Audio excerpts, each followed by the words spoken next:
suci Al-Quran yang akan dibawakan oleh Saudari Alifi Mustiani. Untuk itu, mari kita dengarkan bersama kepada saudari kami persilakan.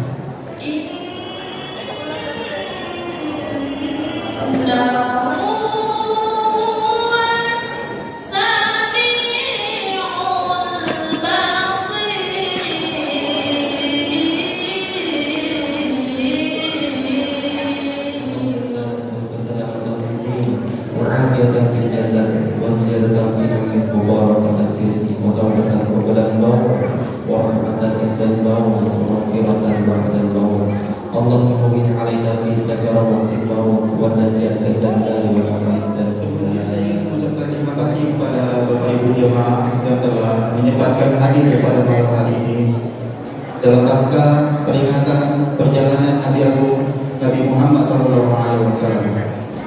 Dan saya harap acara ini tidak hanya sekedar perayaan semata, namun juga bisa menjadikan sebuah momen bagi kita semua untuk mengambil hikmah yang dapat kita pelajari dari perjalanan Nabi Muhammad SAW.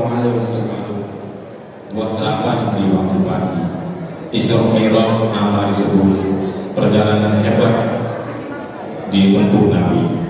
Siang hari nampak gerhana, bulan terlihat begitu bulan. Dari Mekah ke Palestina naik turun secepat bulan. Terbang cantik turun bibit hingga di pohon selasi. Nabi dihibur naik ke langit seperti tinggal orang terkasih. Sungguh hebat para sahabat kepada Nabi cinta mendalam. Nabi menjemput perintah sholat, perintah pertama dalam Islam. Duduk termenung jangan terlalu lama, nanti pikiran menjadi keruh.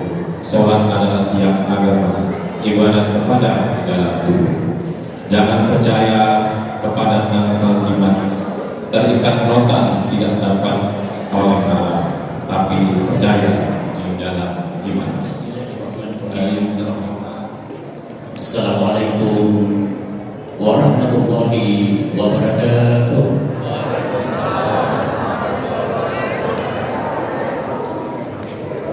Saya ulang, ini ada 200 orang ini. Assalamualaikum warahmatullahi wabarakatuh.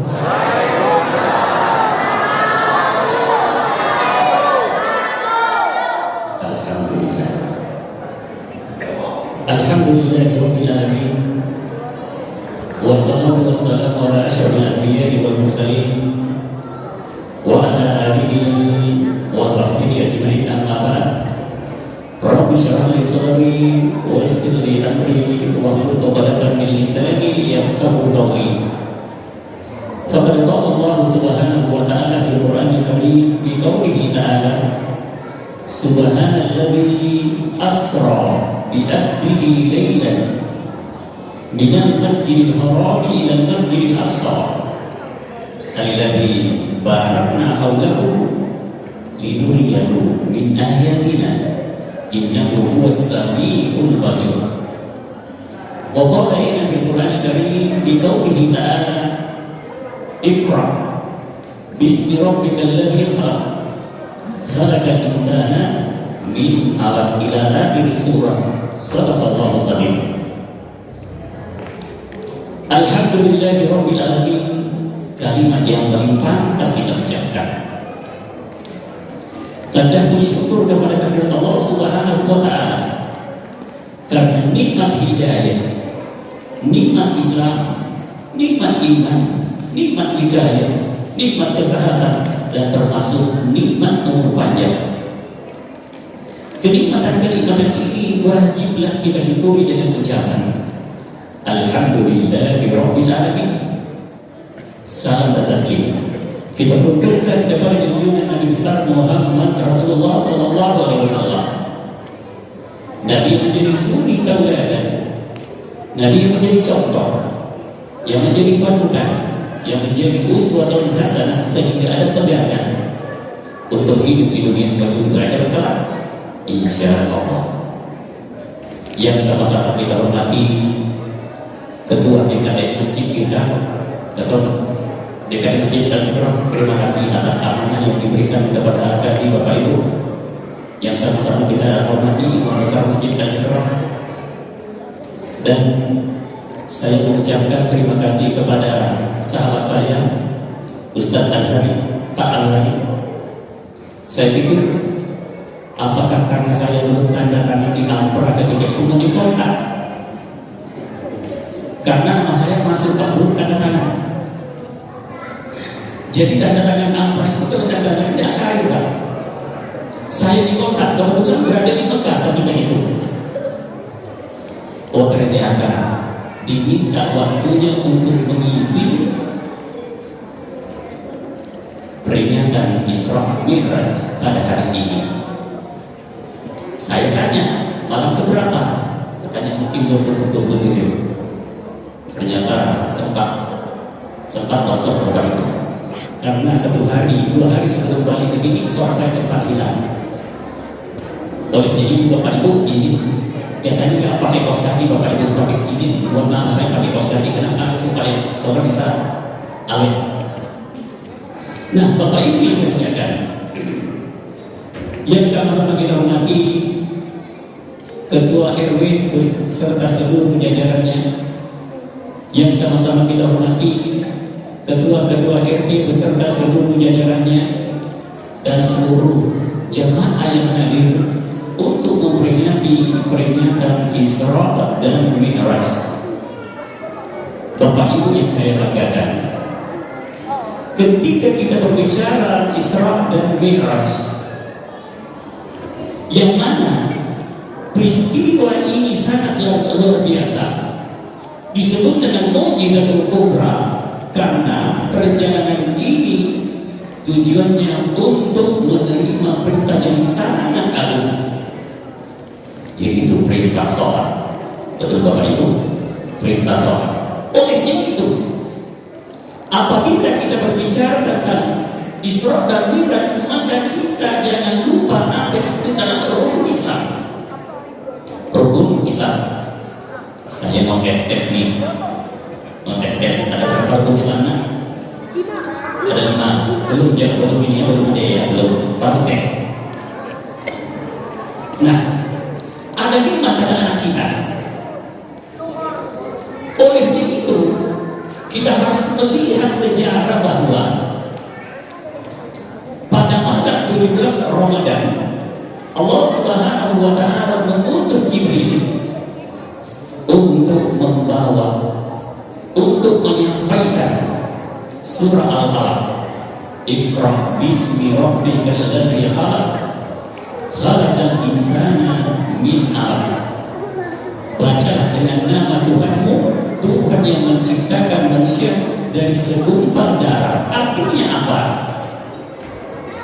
Dengan datangnya Jibril dengan membawa surah Al-Alaq pada malam itu, maka secara resmi Rasulullah SAW diangkat menjadi nabi oleh Allah Subhanahu wa Ta'ala.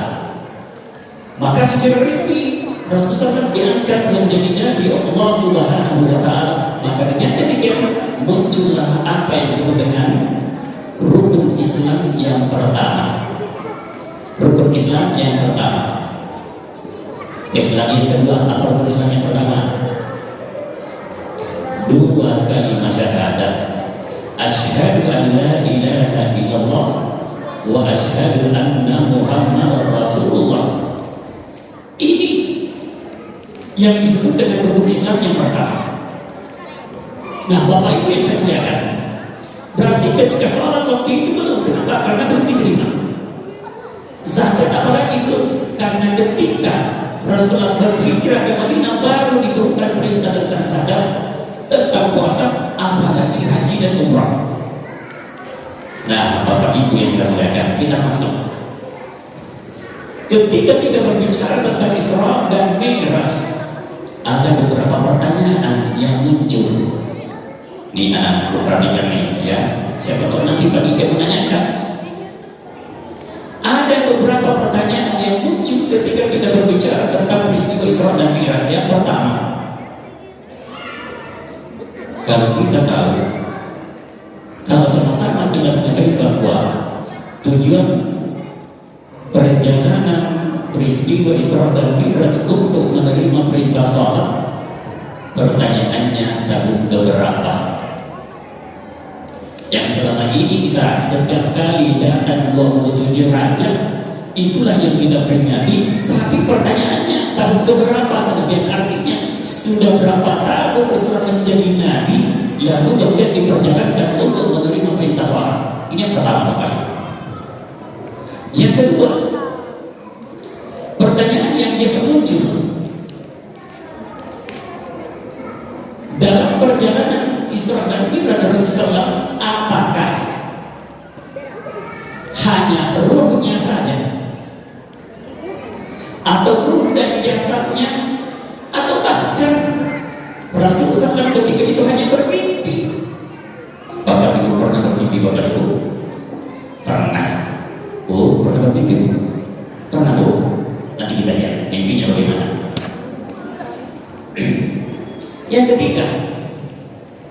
Yang ketiga muncul pertanyaan daripada orang-orang orientalis mengatakan, Lailan, kenapa peristiwa itu terjadi di waktu malam? Mungkin karena namanya tengok sekarang kita peringati di waktu malam. Kenapa tidak di waktu siang supaya banyak mata yang melihatnya? Lalu terakhir, apa maksud daripada Allah Subhanahu wa Ta'ala menyebut salah satu tempat Indah Sidratil Muntaha? Apa yang maksud dengan Sidratil Muntaha? Nah, Bapak Ibu yang saya muliakan, kita sepakat dulu. Sampai jam berapa? Saya dikasih kursi ini berarti saya punya waktu banyak. Kalau di sini berarti 15 menit. Ya Pak ya? Kalau di mimbar itu ada tertulis kurang lebih 15 menit. Kita sepakat dulu berapa lama. Tadi saya melihat persis jam 9. Jam 9 sampai selesai. Gak apa-apa ya, gak apa-apa, besok itu kita akan selesai pada pukul jam 12 malam waktu Papua. Waktu Papua beda 2 jam. Beda 2 jam. Nah, Bapak Ibu yang saya muliakan, jadi Rasulullah SAW diperjalankan ketika itu pada tahun ke-10 kenabian. Artinya apa? 10 tahun setelah Rasul diangkat menjadi nabi, baru diperjalankan untuk menerima perintah sholat. Berarti apa yang menjadi ladang dakwah Rasul ketika itu? Sholat belum diwajibkan, zakat belum diwajibkan. Maka yang menjadi ladang dakwah Rasul ketika itu yaitu memperjuangkan 2 kalimat syahadat, asyhadu an la ilaha illallah wa asyhadu anna Muhammadar Rasulullah. Bayangkan Bapak Ibu, 10 tahun lamanya Rasul berjuang untuk memperjuangkan 2 kalimat syahadat, yaitu rukun Islam yang pertama. Makanya setiap kali kita menelaah sejarah Bapak Ibu, bahwa di masa perjuangan Rasulullah ketika beliau berada di Mekah, ayat-ayat yang banyak turun ketika beliau berada di Mekah, ayat-ayat yang berbicara tentang keesaan Allah Subhanahu wa Ta'ala, tentang akidah, tentang adat, tentang akhlak, tentang hukum-hukum belum ada, karena lebih banyak ayat-ayat turun ketika beliau berada di Madinah berbicara tentang hukum-hukum. Nah, Bapak Ibu yang saya muliakan, artinya 10 tahun bersama setelah menjadi nabi baru diperjalankan untuk menerima perintah sholat. Nah, kita lihat, kalau kita bertasbih menyucikan Allah Subhanahu wa Ta'ala, kita menyebutnya Subhanallah. Betul Bapak Ibu? Subhanallah, Maha Suci Allah.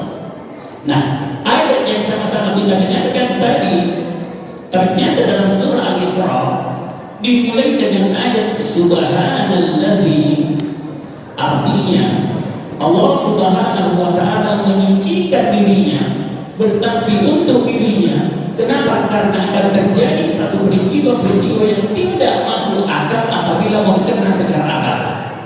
Olehnya itu harus dicerna secara hati, yaitu konsep ilahiyah.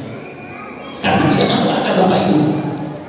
Karena pada malam itu terjadi dua peristiwa, yaitu peristiwa Isra dan peristiwa Mi'raj.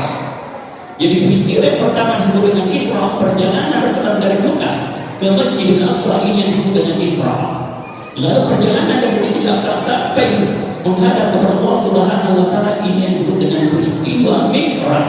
Artinya dua peristiwa yang terjadi pada malam itu. Olehnya itu apabila mau dicerna secara akal itu tidak masuk akal. Olehnya itu harus dicerna secara iman. Tetapi yakinlah Bapak Ibu, saya muliakan, apabila Allah Subhanahu wa Ta'ala berkehendak, cukup mengatakan apa Bapak Ibu? Idza innama, apabila ia berkehendak, cukup mengatakan kun fayakun. Idza arada syai'an ay yaqula lahu kun fayakun. Jadi tidak ada yang mustahil di sisi Allah Subhanahu wa Ta'ala. Kita lihat Bapak Ibu, Ibrahim alaihissalam, Nabi Ibrahim alaihissalam meruntuhkan semua patung-patung yang ada, patung-patung sesembahan daripada Hajar Namrud. Ibrahim meruntuhkan seluruh patung-patung yang ada di kawasan kerajaan daripada Namrud, tempat peribadatan Namrud, kecuali menyisakan satu patung yang besar, lalu kemudian digantung kapak di leher daripada patung yang besar itu. Datang orang-orang Namrud melihat tempat peribadatan mereka, ternyata patung-patung mereka telah hancur. Dicari siapa gerangan yang merobohkan daripada patung-patung ini. Akhirnya tertuduh bahwa yang merobohkan itu adalah Ibrahim. Akhirnya diputuskan bahwa hukuman yang setimpal terhadap Ibrahim, membakar Ibrahim hidup-hidup.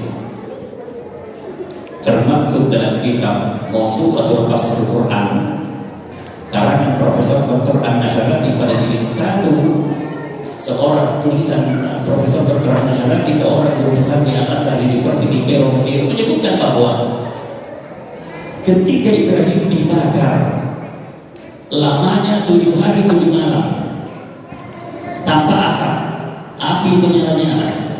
Jibril datang, Ibrahim, apakah engkau membutuhkan pertolonganku? Kata Ibrahim, tidak. Saya hanya bertawakal kepada Allah Subhanahu wa Ta'ala. Ketika Ibrahim dibakar, Bapak Ibu yang saya muliakan, Allah Subhanahu wa Ta'ala tidak mengambil Ibrahim lalu menyembunyikan. Tidak. Allah Subhanahu wa Ta'ala tidak menurunkan hujan untuk memadamkan api itu. Tidak.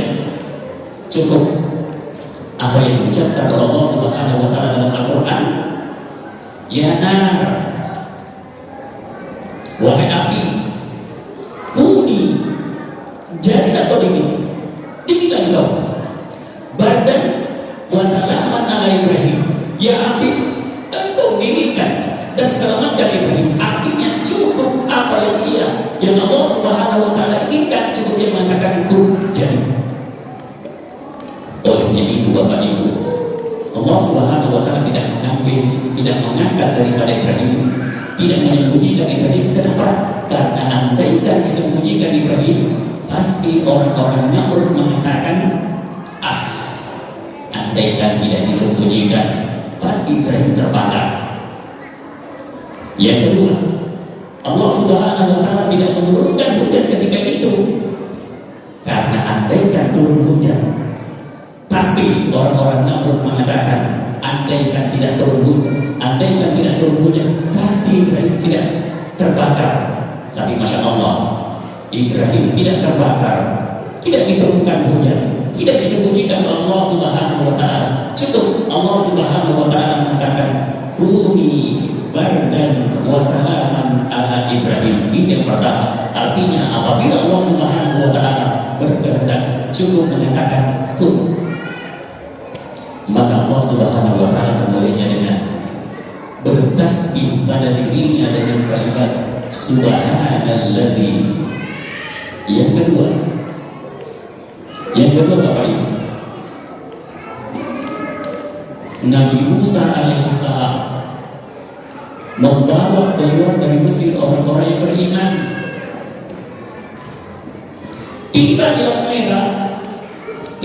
Merah, Allah Subhanahu wa Ta'ala memerintahkan kepada Nabi Musa untuk memukulkan tongkatnya. Dipukulkan tongkatnya, ada jalan yang bisa dilewati, tapi apa yang terjadi? Fir'aun beserta para tentaranya mengejar dari belakang. Oleh itu, pengikut Nabi Musa mengatakan, Inna lamudrakun, sesungguhnya kita pasti binasa. Sesungguhnya kita pasti mati. Sesungguhnya kita pasti dibinasakan oleh pasukan Fir'aun.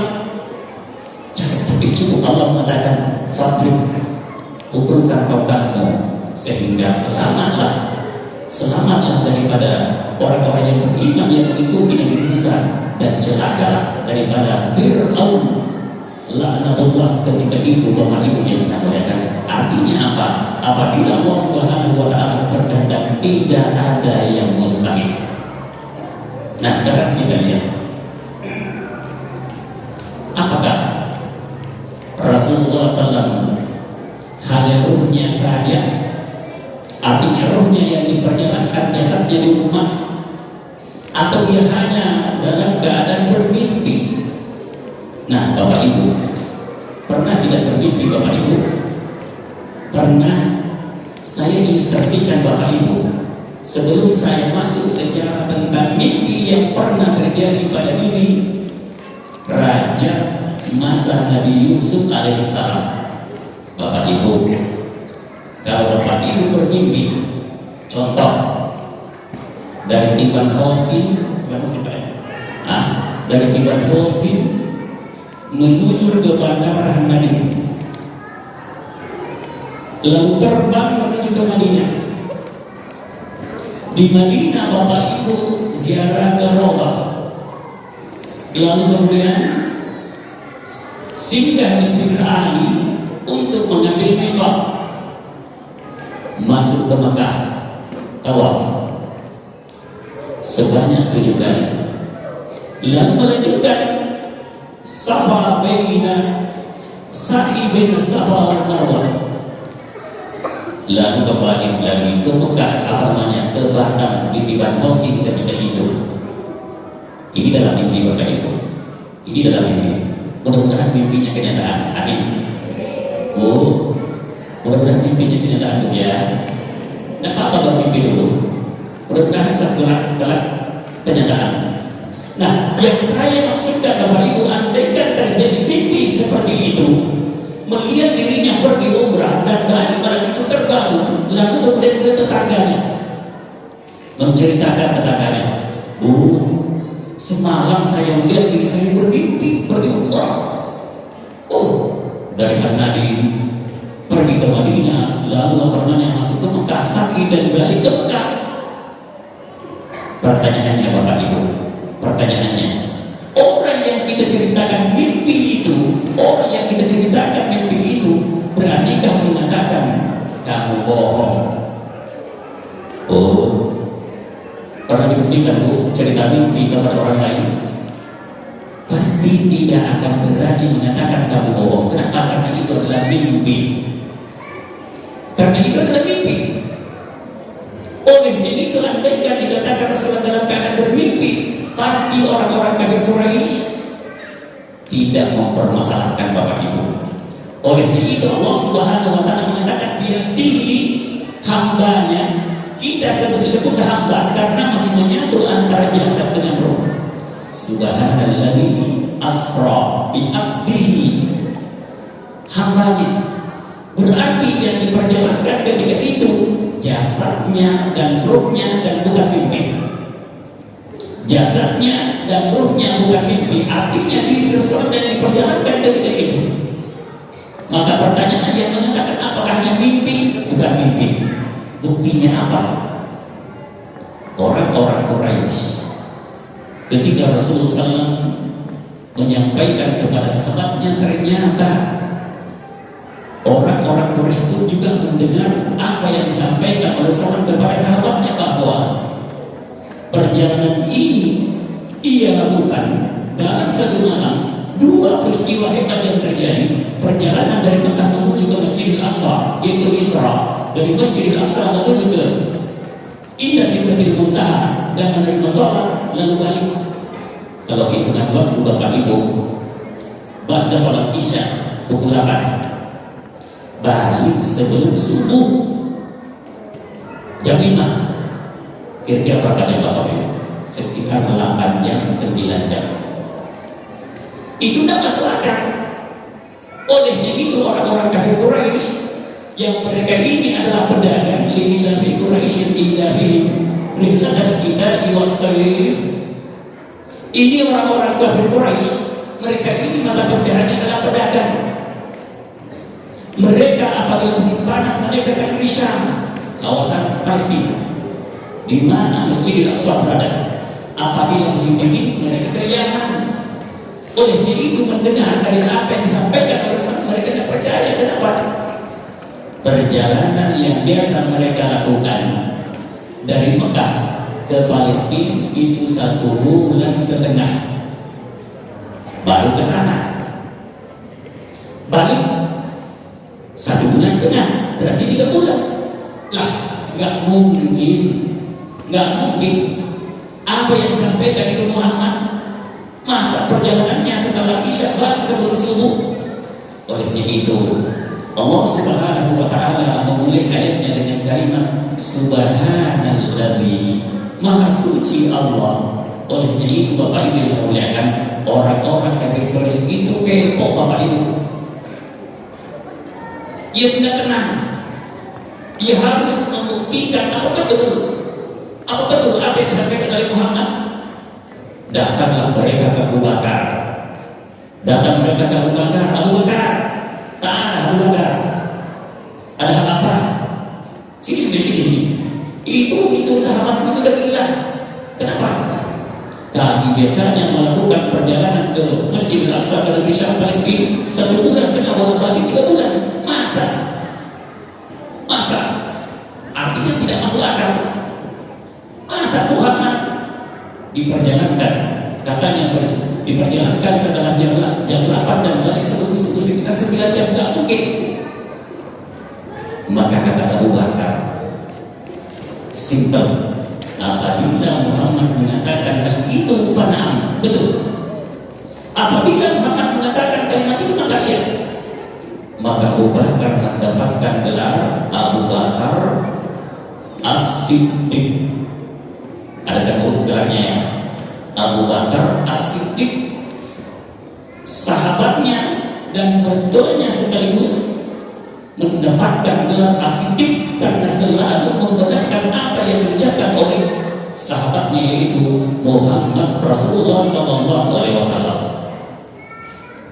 Lailan, kenapa di waktu malam? Kenapa tidak di waktu siang? Bukankah kalau di waktu siang banyak mata yang melihat Muhammad mau kemana? Di atas burak sampai dengan jalan ketika di waktu siang. Kenapa di waktu malam? Supaya kita nampak di depan kita. Pertanyaannya Bapak Ibu, kerajaan Namrud yang membakar hidup Ibrahim alaihissalam, mereka melihat di waktu malam dan mereka melihat di waktu siang. Apakah mereka beriman? Ternyata bukan jaminan. Apakah di waktu siang? Ternyata bukan jaminan Bapak Ibu. Di depan matanya sendiri, live yang mereka lihat, ternyata mereka pun juga tidak beriman. Begitu daripada Fir'aun, apakah mereka beriman? Juga tidak beriman Bapak Ibu. Tidak beriman. Maka bukan jaminan antara siang dan malam, tetapi kita kembalikan bahwa ini adalah harus kita percaya dengan konsep imaniyah, keimanan. Nah Bapak Ibu, linuriyahu.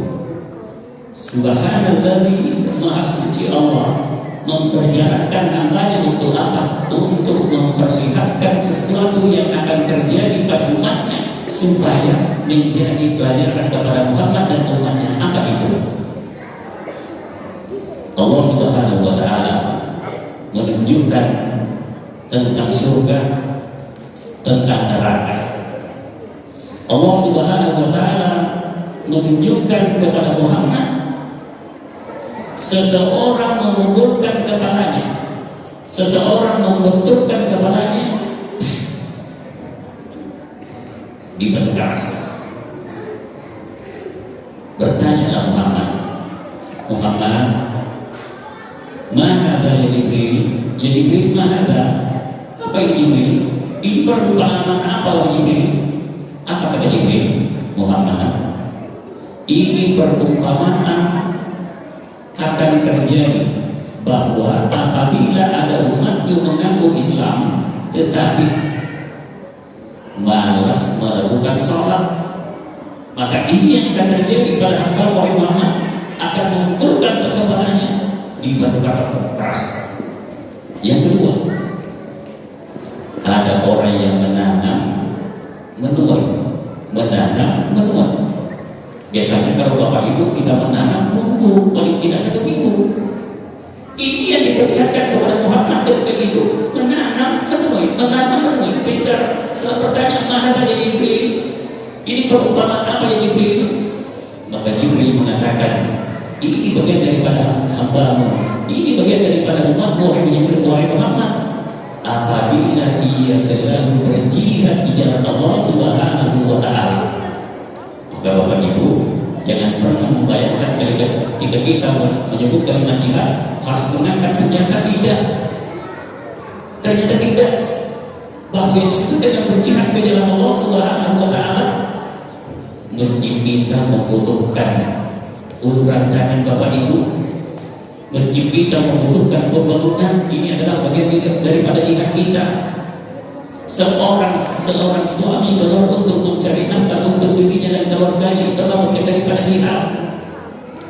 Ternyata sudah diperlihatkan kepada Rasulullah SAW oleh Allah Subhanahu wa Ta'ala, menanam, menuai, menanam. Maka Bapak Ibu, mari kita bersama-sama menyelesaikan pembangunan masjid Al-Zikr ini, Bapak Ibu yang saya muliakan, dengan apa yang telah diamarkan oleh Rasulullah SAW di hadapan yang oleh Jibril ketika itu. Juga ditampakkan Bapak Ibu, orang yang berenang di tengah lautan darah, As-Bahda. Rasulullah bertanya, "Mana Jibril? Ini apa Jibril?" Kata Jibril, ini contoh apabila umatmu kalah pemakan riba. Apabila umatmu kalah pemakan riba wahai Muhammad, ini contoh. Dan ada juga diberikan daging yang enak, milih daging yang busuk. Rasulullah bertanya, "Nah, ya Jibril, ini contoh umat wahai Muhammad, ada daging bagus di rumah, milih di sana bezina." Bapak paham ya Bapak Ibu ya? Ini gak enak ngomong keras-keras nih, banyak anak-anak di depan kita Pak yang gak enak. Diberikan daging yang enak, ada daging di rumah enak, tapi milih di luar sana. Nah, ini salah satu contoh yang diperlihatkan oleh Allah Subhanahu wa Ta'ala kepada Muhammad. Nah, Bapak Ibu, lalu kemudian sampai di satu titik yang disebut indah Sidratil Muntaha. Jadi perjalanan ini dari Mekah, lalu kemudian indah Sidratil Muntaha ke Masjidil Aqsa, dari Masjidil Aqsa sampai ke atas. Sampailah satu titik yang disebut indah Sidratil Muntaha, maka terjadi dialog yang hebat Bapak Ibu. Ketika sampai di titik itu, Jibril mengatakan kepada Muhammad, "Ya Muhammad, ya Rasulullah, tafadhal." Ya Rasulullah, silakan naik. Kenapa? Karena kita sudah berada di Sidratil Muntaha.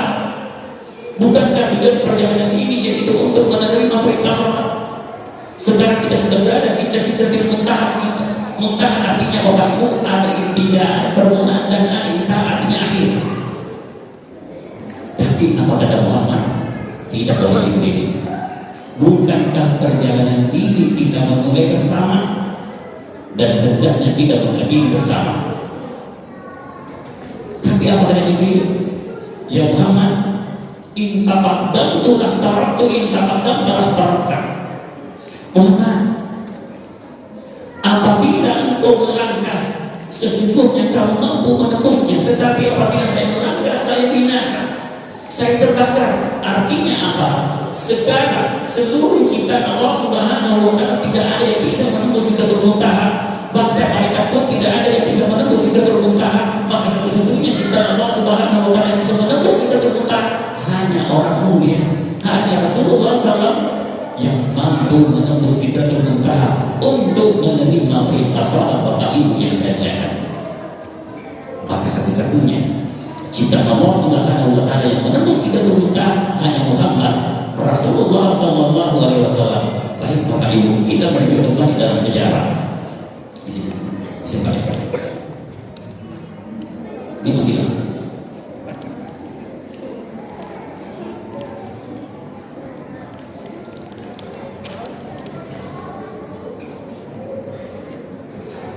Ini masih lama Bapak Ibu. Kalau selesai ceramah, Bapak Ibu enak rumahnya di sini. Kalau saya masih ke Bandara Bapak Ibu, ke Tanah Raya, masih jauh lagi Bapak Ibu. Ini orang jauh dipanggil oleh namanya Pak Azhar. Pakai sepona, pakai istana. Nah, kita kembali bahwa salah satu-satunya ciptaan Allah Subhanahu wa Ta'ala yang bisa menembus Sidratul Muntaha hanya Muhammad Rasulullah Sallallahu Alaihi Wasallam, orang yang mulia untuk menerima perintah yang sangat agung. Kita melihat Bapak Ibu, Nabi Musa alaihissalam meninggalkan Madian, membawa istrinya ketika itu mau kembali ke Kairo di Mesir, sampai di Sinai. Di Sinai ini di dunia Pak, Sinai ini berada di dunia. Jadi 450 km dari kota Kairo menuju ke utara itu berbatasan dengan Israel, yang membatasi hanya pantai Goiba, itu perbatasan. Sampai di Sinai dia melihat cahaya di atas gunung. Apa kata Nabi Musa? Wahai istriku, tunggu di sini. Saya akan mendatangi itu, saya akan datang ke sana. Mudah-mudahan saya bisa membawa berita gembira. Sampai di situ ternyata Allah Subhanahu wa Ta'ala memerintahkan kepada Nabi Musa, Musa, fakhla'na 'alaika. Musa, copot alas kakimu, copot terompahmu, copot sandalmu. Kenapa? Karena kamu berada di Muqaddas Dua, lembah yang suci, yang mana lembah suci ini berada di dunia, berada di Mesir. Tapi Masya Allah, Allah Subhanahu wa Ta'ala memerintahkan kepada Nabi Musa untuk mencopot alas kakinya karena Nabi Musa berada di lembah yang suci, yaitu di Muqaddas Dua. Kita kembali melihat bagaimana Rasulullah menurut para mufassirin menyatakan bahwa begitu mulianya Rasulullah, pakaiannya pun begitu mulia, tidak ada yang diperintahkan untuk dicopot ketika ia bisa menembus Sidratul Muntaha. Nah Bapak Ibu, kalau anak-anakku ini nanti pertanyaan, kalau ini pertanyaan nanti. Bapak Ibu, setelah menembus Sidratul Muntaha dalam artian sudah ketemu, Pak, kalau saya ketemu dengan Bapak, pasti Bapak mendoakan saya. Bapak mendoakan, pas Bapak ketemu dengan yang lain, pasti Bapak mendoakan. Ibu-ibu ketemu dengan ibu-ibu mendoakan bu, mendoakan apa yang ibu ucapkan? Assalamualaikum warahmatullahi wabarakatuh. Itu aja. Artinya setiap kali kita ketemu, kita disunahkan untuk saling mendoakan dan menjawab daripada salam itu wajib. Sehingga para mufassirin mengatakan itu mengucapkan sunnah dalam artian adalah berdoa mendoakan siapa yang kita temui dan menjawabnya adalah wajib. Maka Bapak Ibu, ini kita ucapkan kenapa? Karena kita sesama ciptaan. Kita sama-sama ciptaan Allah Subhanahu wa Ta'ala. Sehingga termaktub dalam kitab Mu'jizatul Kubra karangan Syekh Muhammad Mutawalli Syarabi, beliau menyebutkan bahwa tidak pantas seorang Muhammad, tidak pantas seorang ciptaan mendoakan penciptanya. Maka tidak pantas kalimat Assalamualaikum, karena ini adalah doa. Tidak pantas seorang Muhammad mengucapkan kalimat itu, tidak pantas ia mendoakan penciptanya. Maka kira-kira Bapak Ibu, kalimat apa yang paling pertama yang diucapkan oleh seorang di hadapan Allah Subhanahu wa Ta'ala? Ternyata termaktub dalam kitab Mu'jizatul Kubra karangan Syekh Muhammad Mutawalli Syarabi bahwa kalimat yang paling pertama diucapkan oleh Muhammad oleh Rasulullah ketika mau menerima perintah sholat, kalimat At-tahiyatul mubarakatus salawatut thayyibatu lillah. Apa?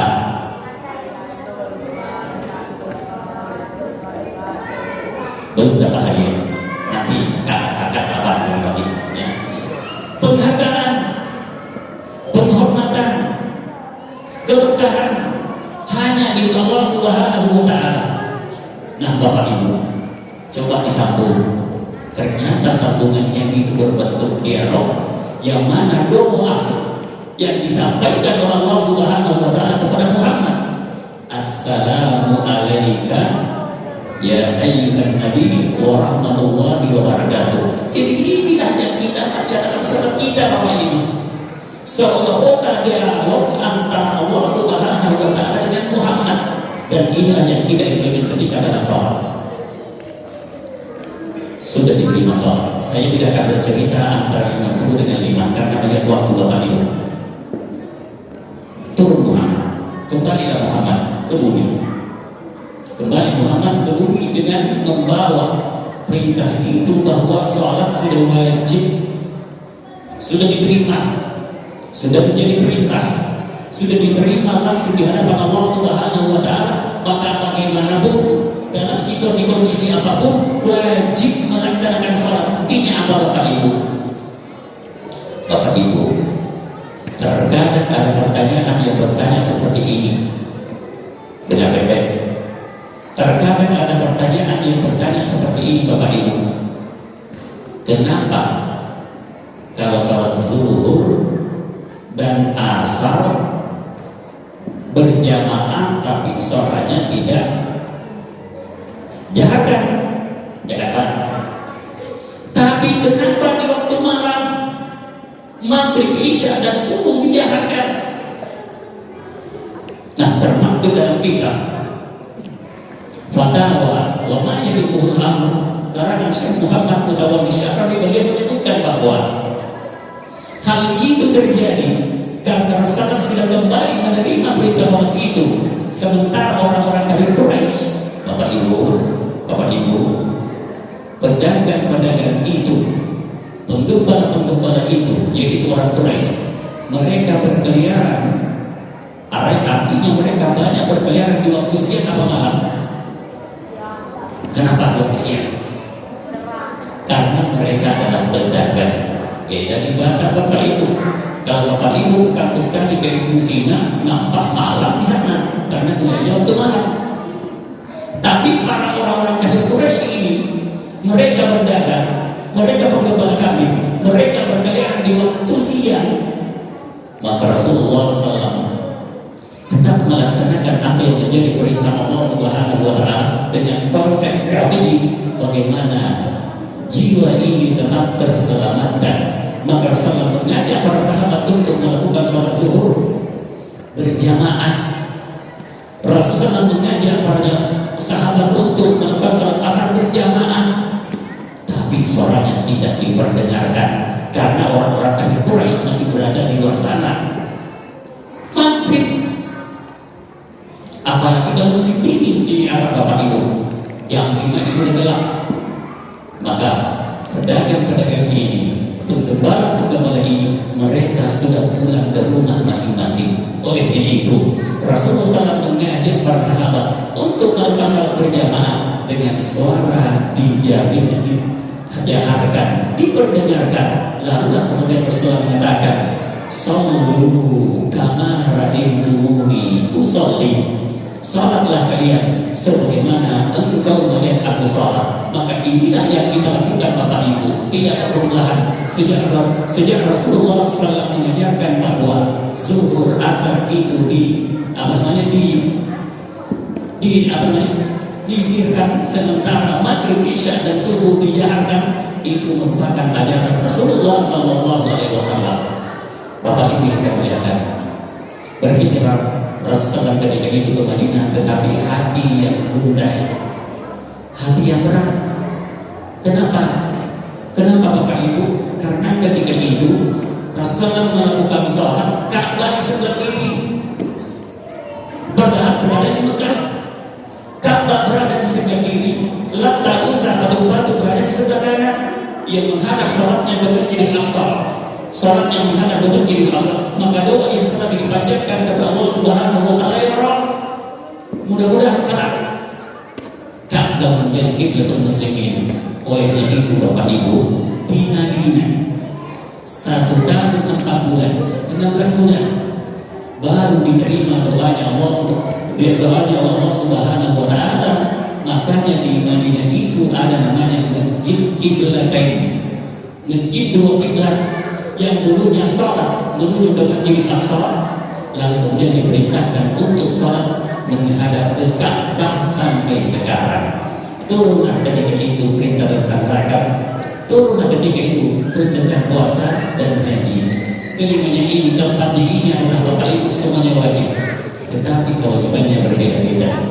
Haji wajib bagi orang yang mampu, tapi kemampuan itu bukan hanya duit. Buktinya banyak ibu-ibu yang sudah lunas pembayarannya ternyata hamil, berarti tidak mampu, tidak boleh berangkat. Maka haji ini diwajibkan bagi orang yang mampu, bagi tidak mampu gugur kewajibannya. Demikian juga zakat, apabila lengkap nisabnya, haulnya dan seterusnya, wajib menyalurkan zakatnya. Tapi apabila salah satunya tidak memenuhi syarat, gugur kewajibannya. Demikian juga puasa, apabila ia sakit, ia sudah sakit-sakitan, sudah uzur, gugur kewajibannya, bisa diganti dengan fidyah. Salat bagaimana? Tidak pernah gugur kewajibannya Bapak Ibu. Ini perintah yang sangat agung, sangat mulia karena diterima di hadapan Allah Subhanahu wa Ta'ala. Kita sakit, tidak pernah gugur kewajibannya, boleh menggunakan kursi. Nggak mampu menggunakan kursi, boleh baring. Nggak mampu baring, boleh dengan isyarat. Kalau tidak bisa isyarat lagi, tetapi wajibkan Bapak Ibu, meninggal pun wajib orang hidup mensolati yang sudah mati. Olehnya itu, salat tidak pernah gugur kewajibannya Bapak Ibu yang saya muliakan. Olehnya itu, dengan peringatan Isra dan Mi'raj ini, mudah-mudahan kita selalu menjaga salat ini, karena kita sebagai hamba Rasulullah SAW, mudah-mudahan apa yang ditunjukkan dalam perjalanan Rasulullah, kita menjadikan ibrah apa yang ditunjukkan oleh Allah Subhanahu wa Ta'ala kepada Rasulullah SAW. Baik Bapak Ibu yang saya muliakan, mudah-mudahan ada manfaatnya baik kepada saya pribadi, kepada keluarga saya, dan kepada jemaah. Sekali lagi, bila ada kata-kata yang tidak berkenan Bapak Ibu, sekali lagi mohon maaf.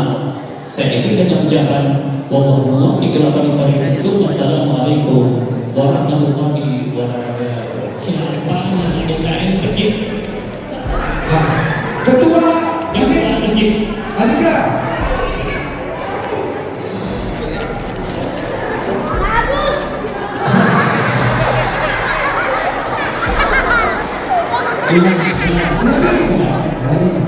Siapa nama imam masjid?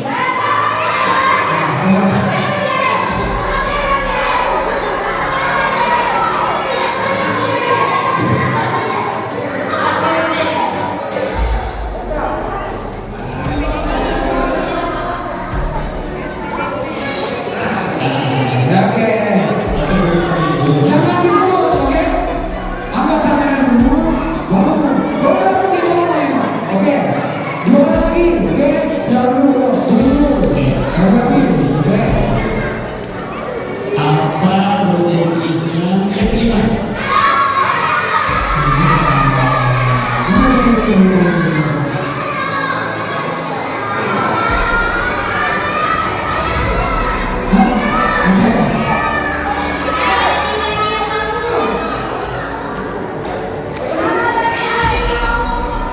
Naik haji bagi yang mampu.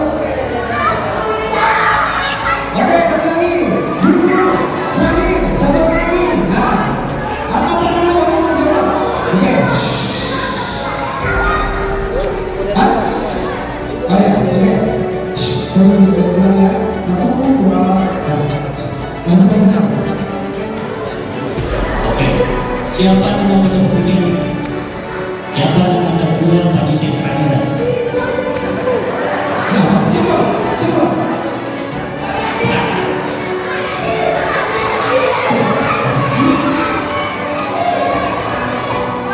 Siapa? Itu pentingnya. Siapa namanya?